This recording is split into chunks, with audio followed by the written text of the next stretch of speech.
OK, maintenant, on va se parler encore plus en profondeur au niveau de la participation sur le réseau LinkedIn, puis je mets à participer efficacement, autrement dit, pas faire du n'importe quoi. Euh, la première bonne participation, je pense, c'est de recommander. Ça peut être recommander les compétences de quelqu'un, faire des recommandations par écrit, recommander une lecture, un article. Ça peut être à plusieurs, à son réseau. Ça peut être de recommander à son réseau de lire quelque chose, mais le principe de recommander une personne ou une entreprise, ça nous met de l'avant, puis ça fait en sorte qu'on se met dans une position où est-ce qu'on dit des belles choses à propos de quelqu'un, puis c'est bien. Passez à travers le carnet d'adresse, je vous le donne comme exercice. Vous avez peut-être des gens dans votre carnet d'adresse LinkedIn que vous connaissez plus ou moins. Ça arrive aussi qu'on dit oui, il y a des gens qui font du networking, ça va. Mais quand on entre en interaction, qu'on voit aller les choses, les gens, c'est une bonne idée de donner des recommandations, de dire oui, il est compétent dans tel domaine. Vous avez vu, dans le niveau des compétences, on peut juste faire des plus au niveau des compétences ou on peut en écrire une. Surtout si c'est des gens avec qui on veut être en relation, on veut peut-être demander quelque chose à demander, ben c'est une bonne idée de se mettre dans l'idée de dire je donne avant de demander. Partager. Partager les articles, partager les choses que vous vivez, des éléments que vous voyez. Le partage, c'est le début. Je le fais des fois, je suis pressé, puis je vais juste partager rapidement. Je fais juste partager. Quand je le fais, je me sens comme pas tout à fait complètement bien parce que ce que je dis, puis ce qu'il faudrait faire, ça serait de rajouter de la valeur. Les gens qui me suivent, quelque chose là, ils vont aimer me demander que j'amène mon grain de sel, que je vienne marquer un petit quelque chose, euh, une phrase, un paragraphe, un mot. Puis des fois, on veut partager vite, puis on le fait vite, puis tout ça, mais je sais que c'est pas la meilleure habitude.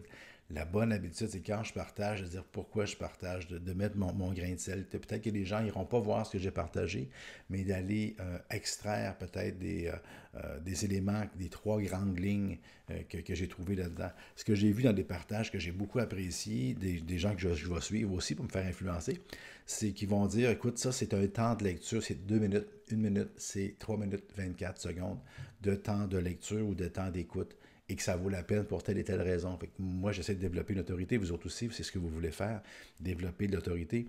Donc, quand vous partagez, ce que vous avez, si c'est une photo, ben c'est facile si on la voit, mais quand c'est un texte, quand c'est un article, quand c'est une vidéo, quelque chose, d'aller dire le temps que ça va prendre pour le lire, puis d'aller peut-être extraire, et ça vous met dans un état peut-être de meilleure valeur ajoutée pour vos gens. Puis quand les gens vous voient, ben ils voient que vous partagez des choses puis que vous ajoutez un grain de sel. Fait que pour ces gens-là, ça rajoute de la valeur, ça fait en sorte qu'ils vous estiment plus.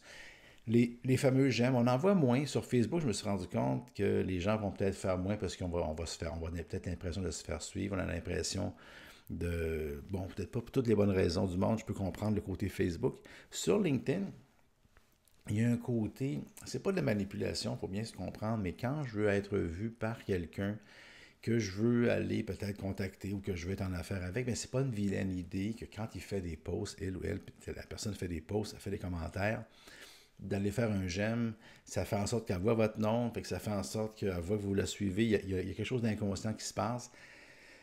C'est une bonne idée d'influence, pas n'importe quoi, mais encore une fois, quand on fait un j'aime sur le post de quelqu'un avec lequel on veut, si on en fait trop, ça devient comme trop, mais il y a un élément inconscient là-dedans. Le commentaire a un peu la même chose. Donc, d'aller faire un commentaire, félicitations, de quoi de genre, c'est un peu comme dans un 5 à 7 ou dans une rencontre informelle. On va prendre un verre d'eau, on va prendre un café, on fait un petit commentaire à gauche, on fait un commentaire à droite. Le fait de commenter, de partager, Facebook, c'est quelque chose, Twitter, c'est d'autres choses, mais LinkedIn, c'est un environnement d'affaires. Je n'ai pas ma cravate, mais on se comprend. Donc, c'est un environnement professionnel, puis d'avoir le bon ton, la bonne façon, automatiquement, on est dans un monde où l'attention humaine, l'attention que vous me prêtez présentement, ça vaut de l'or. Donc, quand vous prêtez de l'attention à ce que quelqu'un a dit, quelqu'un a écrit, quelqu'un a partagé, puis vous allez mettre un commentaire, ça a de la valeur, ça. Puis, veut pas, les gens le voient. Moi, il y a des méga vedettes qui ont des millions de commentaires, puis même encore, ils vont les voir de temps en temps. Fait que le fait de commenter de façon stratégique sur des posts de personnes, bien, on se fait voir. Puis même si on le commente des fois sur des posts de personnes, pas nécessairement cette directement-là, on va se faire voir par d'autres personnes, on va se faire juger, sans pas mettre trop de pression, mais c'est un commentaire intéressant, c'est un commentaire intelligent. Fait que sans faire de la publicité et du marketing, mais les gens peuvent cliquer, on sait, ils peuvent cliquer sur notre face, cliquer sur notre nom, puis venir voir notre profil suite à un commentaire qu'on peut avoir fait dans quelque chose. Communiquer, autrement dit, communiquer, c'est qu'on ne partage pas, on part de rien, on crée carrément une communication sur une base de quelque chose. On va voir comment faire les articles tantôt, je vais vous le montrer. Répondre à des questions, c'est sûr et certain. Quand on participe, ça a l'air drôle de dire répondre aux questions ou répondre aux courriels, mais j'ai des gens proches de moi que je connais qui vont ils ont un profil LinkedIn, ils ont 3, 4, 500 contacts, mais ils ne vont pas souvent. Puis je les ai envoyé une communication sur LinkedIn. Ils ne m'ont jamais répondu. J'ai envoyé un email, je dis comment ça? Ah, je dis, je ne vais pas souvent. Fait que d'être sur LinkedIn, quand on est là et qu'on a une présence, prendre le temps de répondre aux gens dans un délai raisonnable, questionner, ça a l'air drôle, hein? Questionner, poser des questions, demander à l'autre personne, encore une fois, toujours de façon stratégique quand on veut développer des affaires, de poser des questions. Ça peut être dans un post, une question générale, ou ça peut être en particulier quand on est avec quelqu'un, quand on est en one-on-one ou quelque chose, ou quand on est dans un niveau de communication, dans un thread, dans un post. Poser des questions, s'intéresser, puis amorcer une conversation, questionner, c'est une façon super efficace. Puis quand les gens commencent à nous répondre, il y a quelque chose qui se base. Aider, c'est une façon extraordinaire de participer quand on aide de façon gratuite, quand on aide, on voit quelque chose qu'on va aider. C'est une façon extraordinaire de participer quand on offre de l'aide. Féliciter, moi, dans mes notifications, j'ai mis quand il y a les gens qui ont des changements de poste, puis dernièrement, j'ai encore fait des félicitations des gens que je connais, puis je les vois gravir. Quand on félicite quelqu'un, puis qu'on ne fait pas juste marquer félicitations pour l'exclamation, puis qu'on clique la patente qui nous dise LinkedIn, plus ou moins efficace. Quand on en reçoit 24 en ligne, ça n'a aucune espèce de... Ça n'a pas de valeur. Ça n'a pas de valeur. Mais quand vous dites félicitations, le nom de la personne, puis vous l'agrémentez d'une ou deux phrases, puis que ça vaut, vous avez pris 15-20 secondes pour écrire, ça vaut quelque chose, puis ça vous remet en relation, puis c'est tout à fait surprenant comment on peut reprendre des relations, puis ça peut nous amener plus loin. Le bonne fête, ça peut être intéressant quand on le voit. Cliquez pas sur Joyeux anniversaire standard, j'en reçois, vous en recevez peut-être, ça n'a pas la même valeur, c'est pas aussi le fun que quand on prend le temps d'écrire le bonne fête. Encore une fois, c'est là qu'ils mettent la date parce que ça a une certaine importance pour eux. Et puis, mettre en valeur, une façon de participer ou mettre en valeur, c'est de mettre en valeur l'autre personne, c'est de ne pas s'attribuer tout le mérite. En passant, je viens de tomber, je l'ai vu passer ce matin, je ne l'ai pas capturé, mais j'ai une personne que j'ai vue dans mon fil LinkedIn qui s'est fait copier son post, qui s'est fait copier une mise à jour, une histoire qu'elle raconte, quelque chose de bien, un beau 4-5 paragraphes, du bon texte, de bonne qualité.